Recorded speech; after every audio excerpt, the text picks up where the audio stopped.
The funding for this video is provided by the amazing members of our Patreon. Also contributions from viewers like you. Thank you. Yeah, I started from PBS Kids. What you gonna do? Fight me? Anyway, roll the video.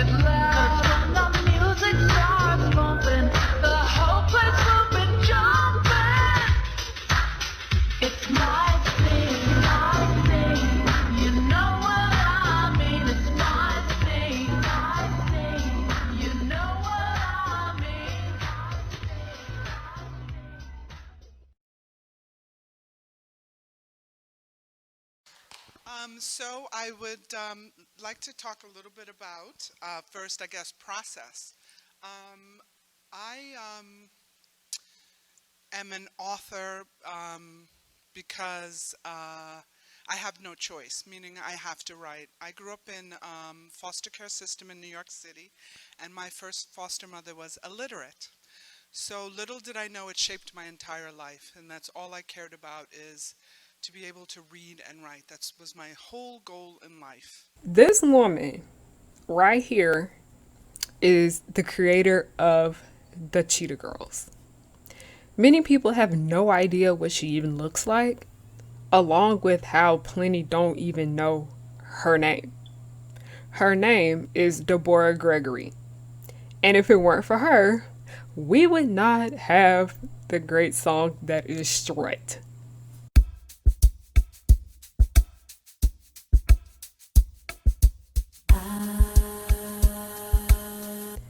When people often think of the behind the scenes of the Cheetah Girls, they think of this person, along with this company that was created by this very anti-black man. What we know as the Cheetah Girls today was not what it originally started as. The end result of the Cheetah Girls as the years has passed is so amazingly different from what it started off as, you wouldn't even think that that was what it came from. The Cheetah Girls was about 14-year-old black girls living in New York City who loved music, fashion, and wanted to be famous. And that turned into two movies that had nothing to do with the original plot, with girls who resembled very little to their original counterparts.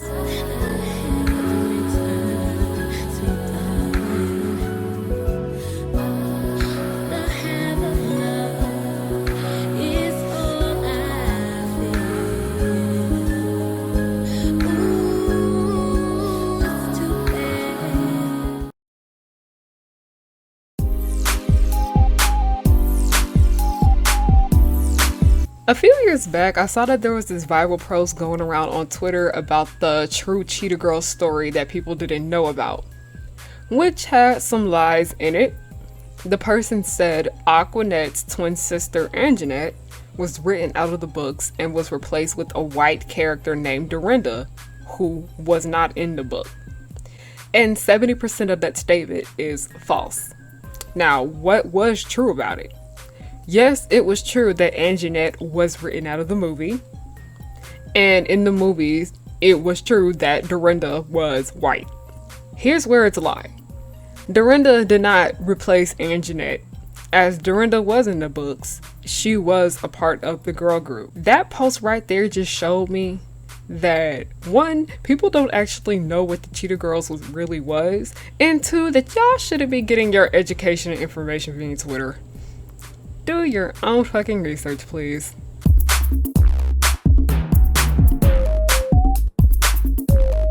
A few years ago, I had met this celebrity, who I will not say the name of, but if you want a hint, they're on a popular Netflix series. Try to guess who it is in the comments for engagement. And me and other people were talking to her. We asked her, "How do you like Atlanta?" And she said, It's nice, but you can tell it's gentrified. And she was not wrong. What Atlanta is now is not what it was 10 years ago. Fuck, it's not even how it was in 2016 to be exact. There are streets that I drive down that used to be empty, had nothing, and now there's a whole bunch of shopping plazas and apartment buildings down the road. Because of the rise of the film, music, and modeling industry in Atlanta, we have been seeing more white people move here for the sake of work purposes. So much of this city has changed, and it's basically like another Los Angeles and New York and Miami to a certain extent at this point. Health food stores everywhere, studio apartments, studios for shooting and filming, and yoga and Pilates places everywhere you go. There are places that never really had anything in them until about 5 years ago. The city looks so different from what it did a while ago because it's been proven that when people of color come to Atlanta, they find success. White people saw that it has worked for us and they wanted to work for them just as well. What exactly is gentrification, you may ask? The process whereby a character of a poor urban area is changed by wealthier people moving in, improving housing, and attracting new businesses, typically displacing current inhabitants in the process. The process of making someone or something more refined, polished, or respectable. In other words, more white. Nowadays, gentrification does have the same meaning, but is used beyond housing and the cost of living. It's used often now as a way when white people come into places and catch interest in things that are heavily associated with blackness and change them up a bit. One of the funniest examples of something being called gentrified is when white people put their own spin on ethnic food. It's honestly hilarious because I saw that these white people had included snap pea soup and vinaigrette and ricotta cheese with fried chicken. And then there was somebody complaining about how this Indian food place was nasty, and it turns out that the Indian food restaurant was ran by white people. And also how the word woke has been gentrified just as well to a certain extent. Now woke is used as a derogatory way whenever someone talks about anything that has to do with representation for people of color, the LGBTQ community, fat phobia, mental illness, and so on and so forth. Overall, gentrification is often used to describe when white people come in and change things, especially things that were not issues to begin with. If it ain't broke, don't fix it, leave it alone. That's why I believe that the Cheetah Girls was gentrified. The story changed so much when white people began to be involved with it. Like, in the book, I don't recall the Cheetah Girls going to Spain. That's how I knew the Cheetah Girls had strayed so far away from what it originally was. While the second movie does do better when it comes to storytelling, that is not the Cheetah Girls. The Cheetah Girls never had predominantly white people in it. And before anyone tries to say anything, people in Spain, plenty of them are just white people who speak Spanish. Plenty of them are not people of color. While Spain does have black people in it, and I am glad that in the Cheetah Girls we did see black extras in the background, not erasing them completely. Overall, the film was just an abundance of whiteness. The Cheetah Girls 2 is not the serve that y'all think it is.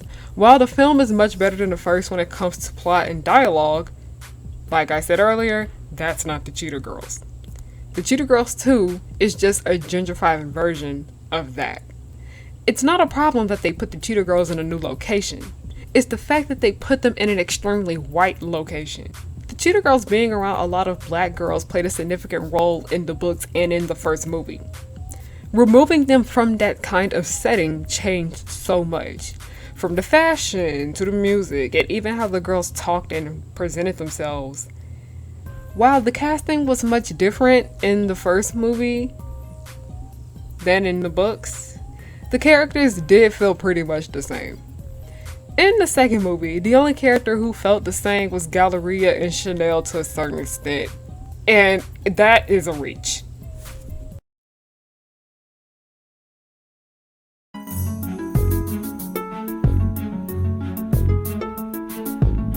If you didn't know, the Cheetah Girls were all originally black in the book series. Now let me go ahead and say that none of the girls had accurate casting in the movies. Like I'm not joking. Galleria was biracial. While she was still biracial in the movies, Raven Simone, who played her, is not. And to be honest, I low-key don't really have a problem with Galleria's casting because biracial actors take roles from monoracial black girls all the time. But I do think it was important to note that her casting was inaccurate just as well.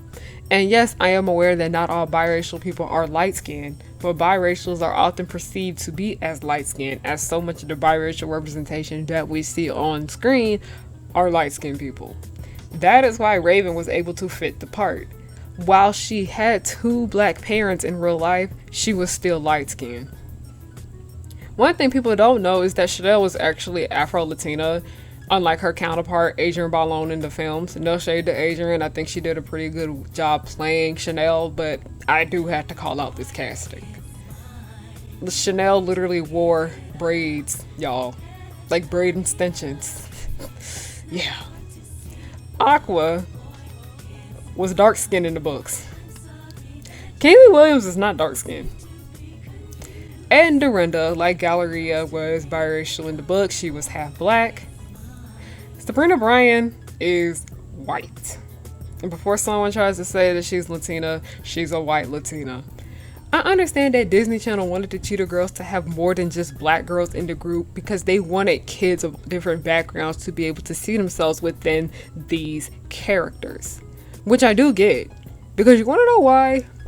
When it comes to making a movie, movies are business decisions. As I mentioned before on this channel, is that the purpose of Hollywood is to, one, make money, and two, to entertain. Money always is the main priority. The main purpose of the movies, as well as movies that come from Disney specifically, are to make money. Remember how I said that people don't care about black stories? If they just went with keeping the Cheetah Girls all black, most of the money that they were making from it would have came from just black people.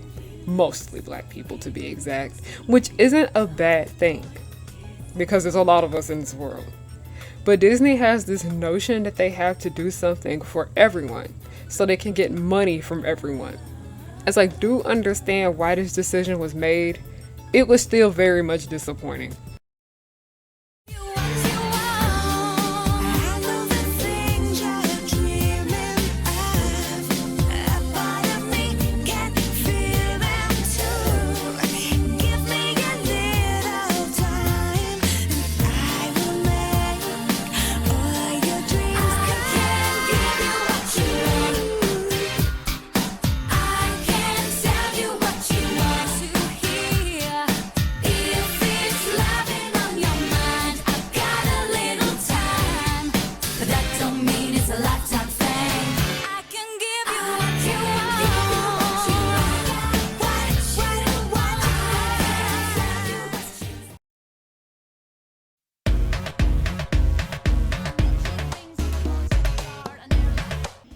And we are back live from the dining room table again. This time you see my nails are actually done for like the first time in like forever.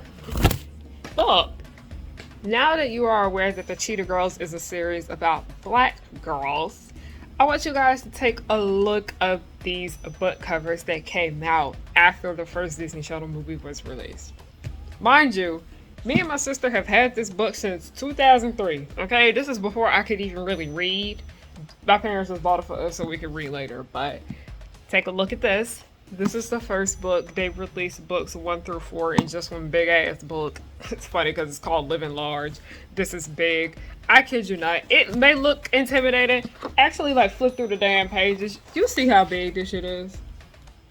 These books are pretty quick reads, okay? So that's the first book that released after the movie came out. This is the second one, about the same. They put 4 books into one as they did with the first one. This is called Super Duper Sparkle. And this is books 9 through 12. This is not the last edition of these. This is just the last edition that we have. Cheetah Girls, about the same size, different color. Now, I want you guys to take a look at this brief little slideshow that I put together of what the Cheetah Girls books look like before Disney Channel. Damn for sure, I know right now I hate you, baby.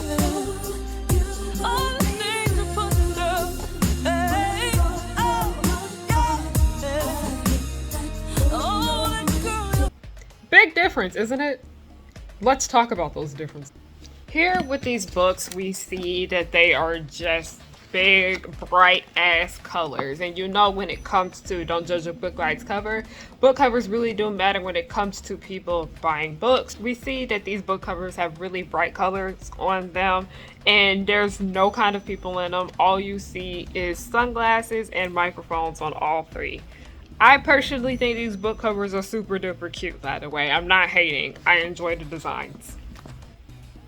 But as we see what the book covers look like after the movies came out, it's a big dramatic difference, and it's low-key disrespectful to a certain extent. In the original book covers for the Cheetah Girls, we see that they are black girls. It is made pretty clear that this is a series about black girls.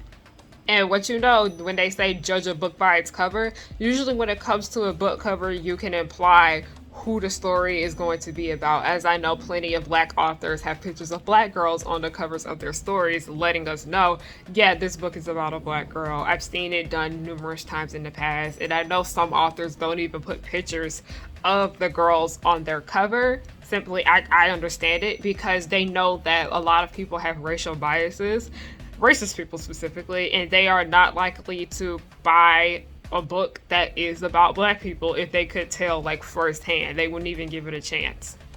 As I have told you guys about how the movies have changed the appearances of the girls, it's funny to see how like in the books, if you guys, as the book covers are completely different than the original, but if you actually go through and read these editions, you will see that nothing changed. Dorinda and Chanel were still black. As Chanel was, Afro-Latina, she did not have her hair in braids like she did within the novels.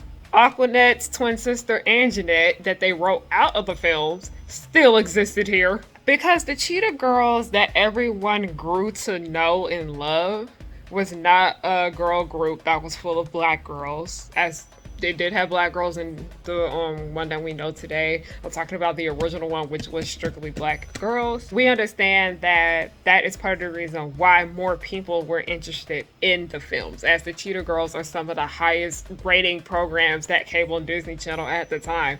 The Cheetah Girls made Disney so much money, even after the movies were done, they ended up releasing a whole solo album, and they even went on fucking tour.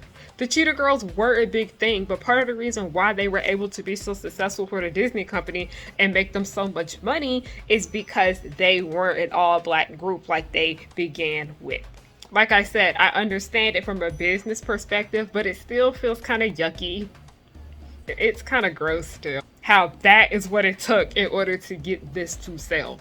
It can be implied that is the reason why the book covers were changed, because usually when something is based off of a book, and it was made pretty clear that the Cheetah Girls was based off of a book, that shit, it may not have been plastered everywhere, but it was there when you looked at it. She was credited as being the original creator of this story. So as we all know, when something gets a movie, book sales starts to go back up. I remember like when the first Hunger Games film came out when I was in middle school, a lot of people wanted to go read the book. Not because like sometimes people want to go read the book before they see the movie, but sometimes the movie makes people want to go read the book because they want to see what was left out.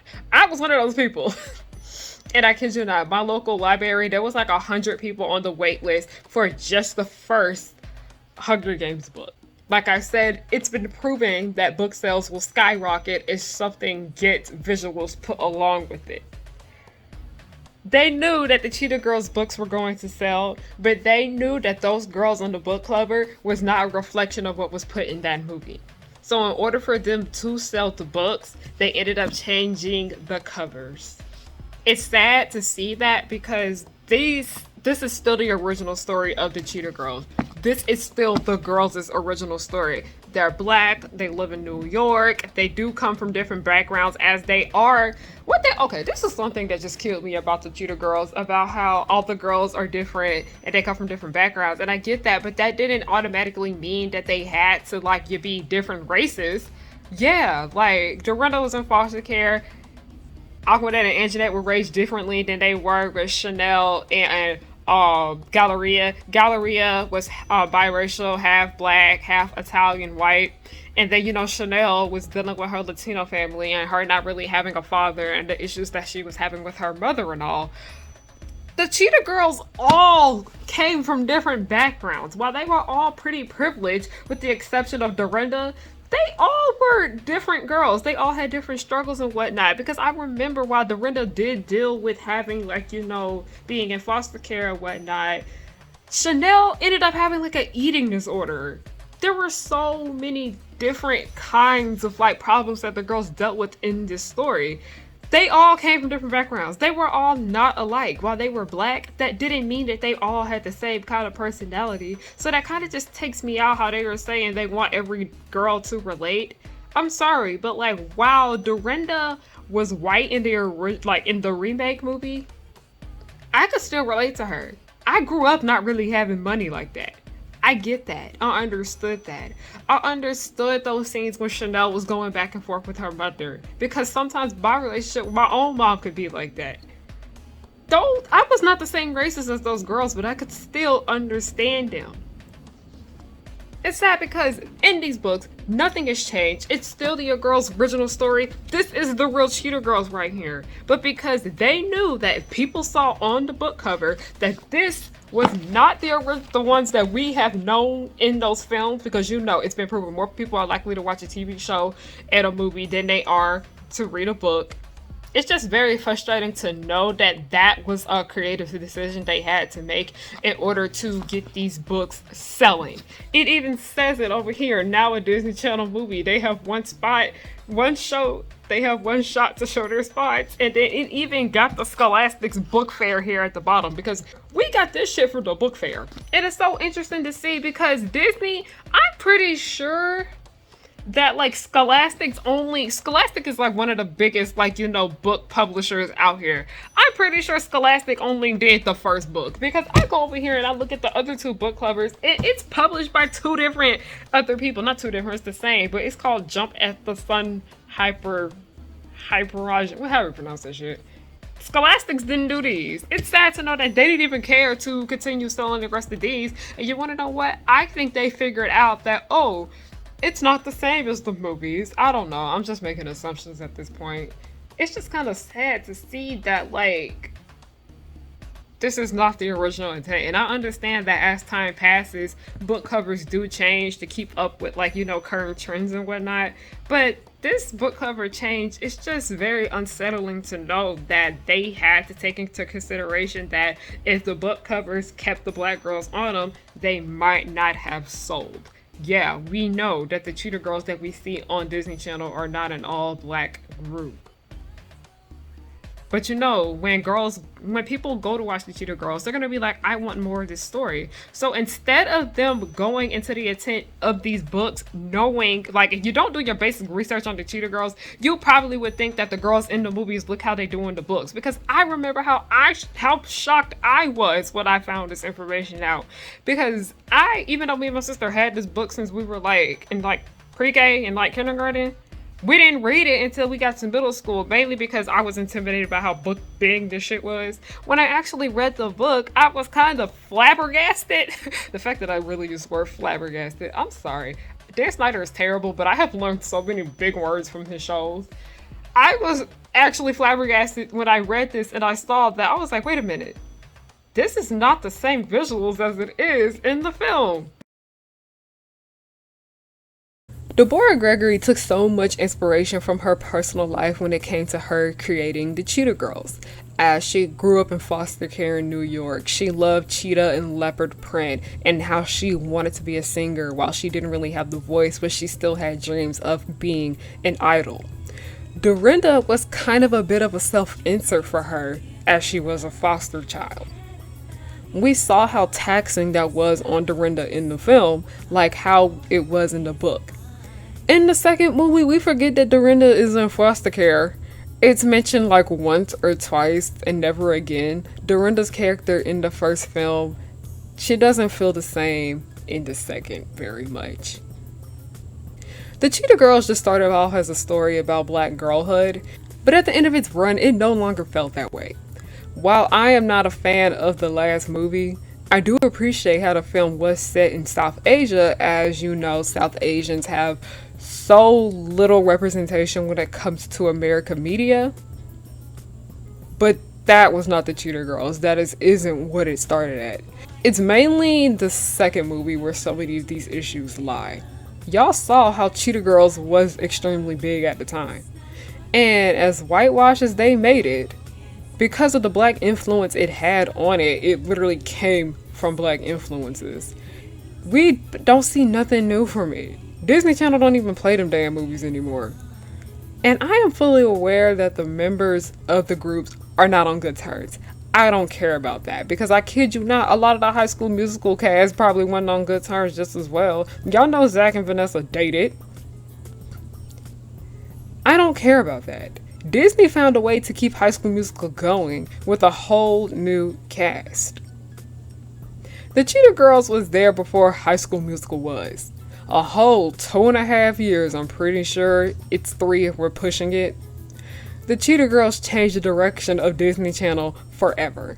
And it's so sad to see how Deborah's story was not only gentrified, but it was thrown away completely. I have not heard not one new thing about the Cheetah Girls coming out. We keep hearing so much about High School Musical this, High School Musical that, even with their newer properties where the main characters aren't really black people, or they're bringing them back and they're making completely different stories with them.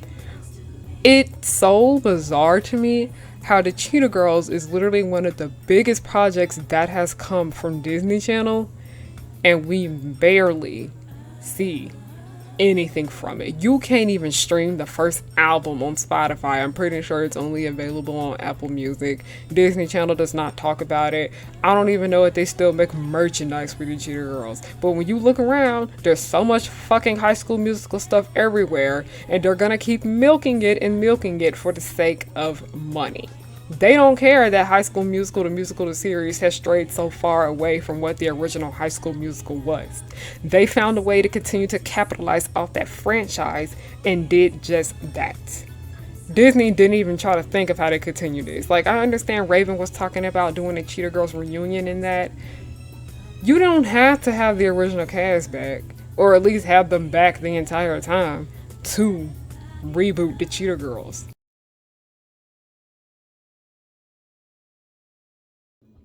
Hi, I am coming to you guys live from my store office space that I have. But I did have a few more thoughts that I wanted to get out about this entire little documentary I pieced together about how the Cheetah Girls got whitewashed. And I am aware I look a mess right now. I just got out the shower. It's literally like 2 a.m. right now, but I need to get this complete because I would like to have 2 days off before my next model appointment. So let's begin. When it comes to the Cheetah Girls, and as I was reading these books and like actually knowing like the true story, it reminded me a lot of Baps. Like, the Cheetah Girls books felt like a kid version of Baps. And what I mean by Baps is, if you guys know, you guys watched my last video, Baps basically stands for Black American Princesses. That's what the girls in the Cheetah Girls felt like. They felt like Black American princesses. As I had mentioned earlier, how all of the girls were like pretty much privileged with the exception of Dorinda, because you know Dorinda grew up in foster care. A lot of them were well off, had luxury items, expensive clothes, all of that. They were like living like a lavish life. They were doing pretty well. That's what it was giving. It was giving like the kid version of Babs, especially with how their outfits were described in the books. And then even just looking at the book covers, you would see what they would be wearing and how they would be wearing their hair and all that. And even in the first movie, the first Cheetah Girls movie, like the first Cheetah Girls movie is so black.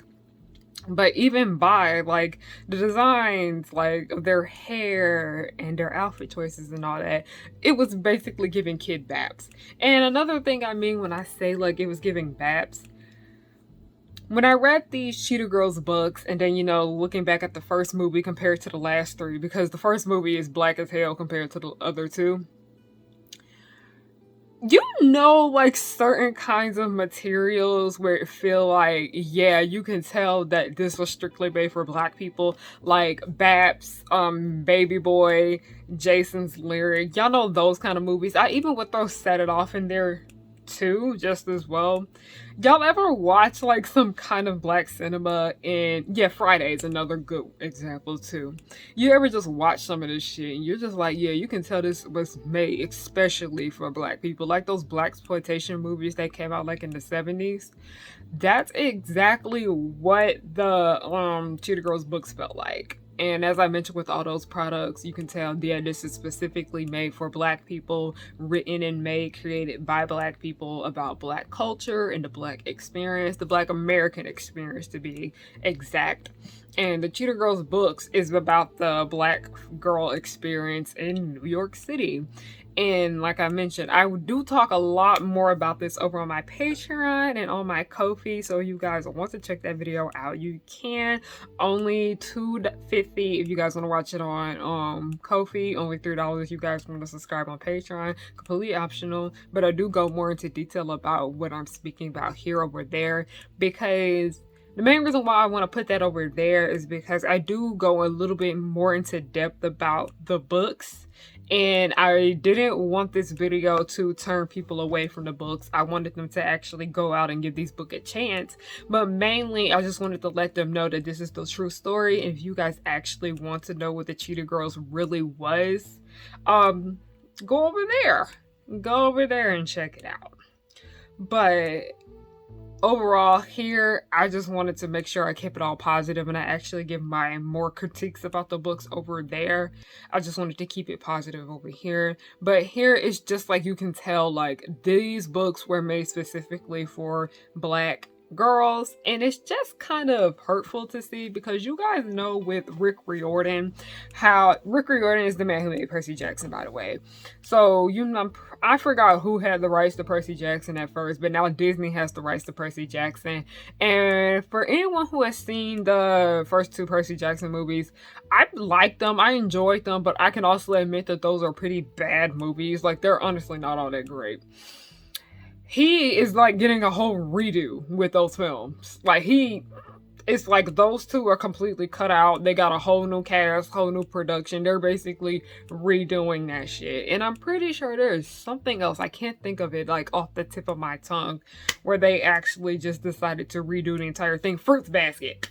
I remember they did that with Fruits Basket. Fruits Basket literally got the Percy Jackson got the Fruits Basket treatment specifically, because I remember back in 2001, I didn't watch it in 2001. I watched it like in 2009 on YouTube and like for free. Fruits Basket only had like 26 episodes, and then they just didn't do the rest. Like, I don't know why. So during that time period, before they even did the Fruits Baskets reboot, I watched the 26 episodes that they did have, and then I read the rest in the books, and I never want to touch that shit again with the 10-foot pole because it was depressing as hell. That is what, and then they ended up giving a reboot later on where I'm pretty sure it's different people that are in charge of that new Fruits Basket. I don't know. I don't keep up with it because that's like 10-year-old Harry. I don't do Fruits Basket no more. And Percy Jackson is getting a redo. And people were saying, like, what if the Cheetah Girls can get a whole new licensing team and we can get somebody else to give this story justice, like actually tell the true story, actually have accurate casting, actually be set in New York the entire damn time, actually take the time to get to know the characters and not change their personalities every 3 movies. Not 3 movies, but every other movie. Y'all get what I'm saying.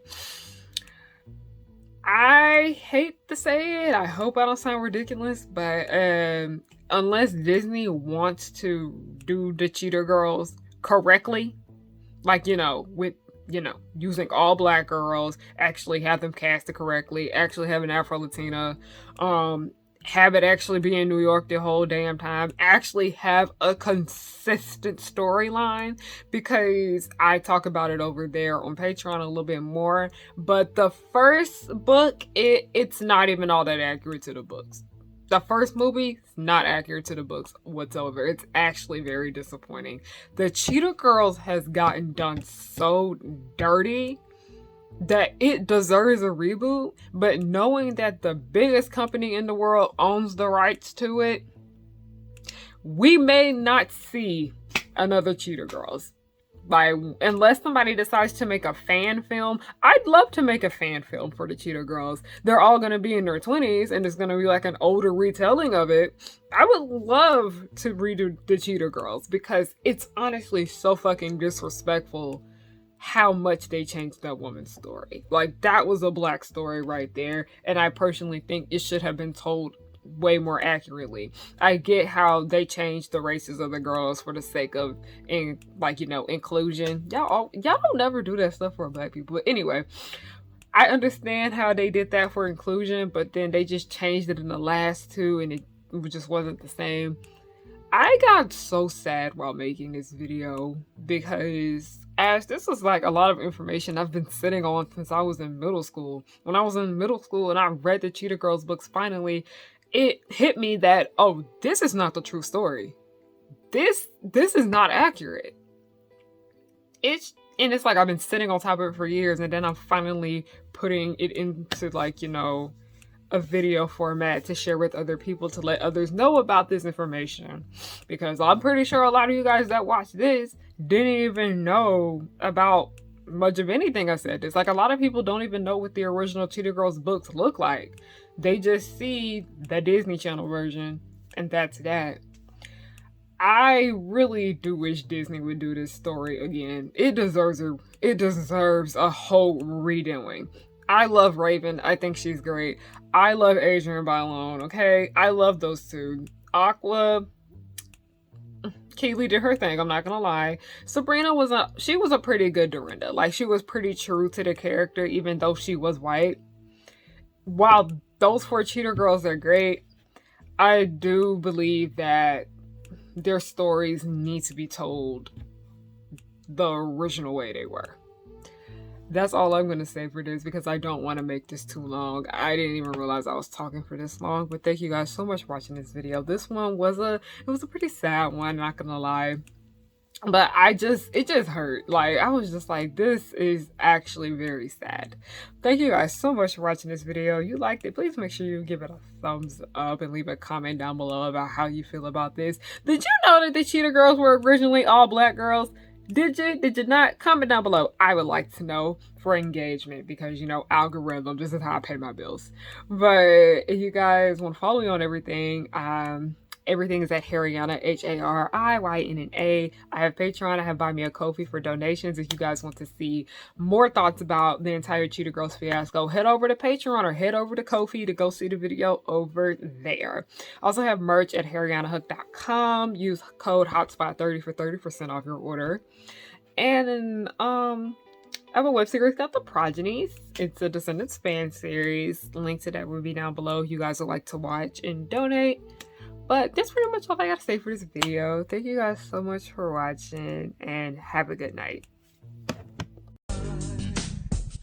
'Cause I work hard to get to this point in my life.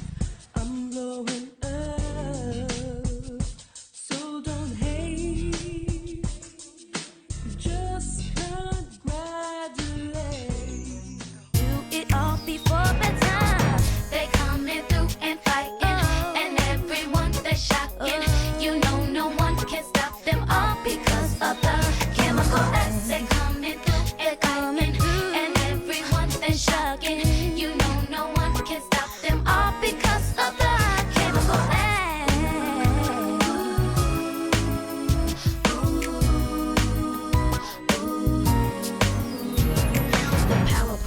Will just blow your mind. Buttercup like villains 3 at a time. Bubbles will smile while kicking your butt, and Blossom will lead them out of their rut. Cherish and Powerpuff, 2 of a kind. Both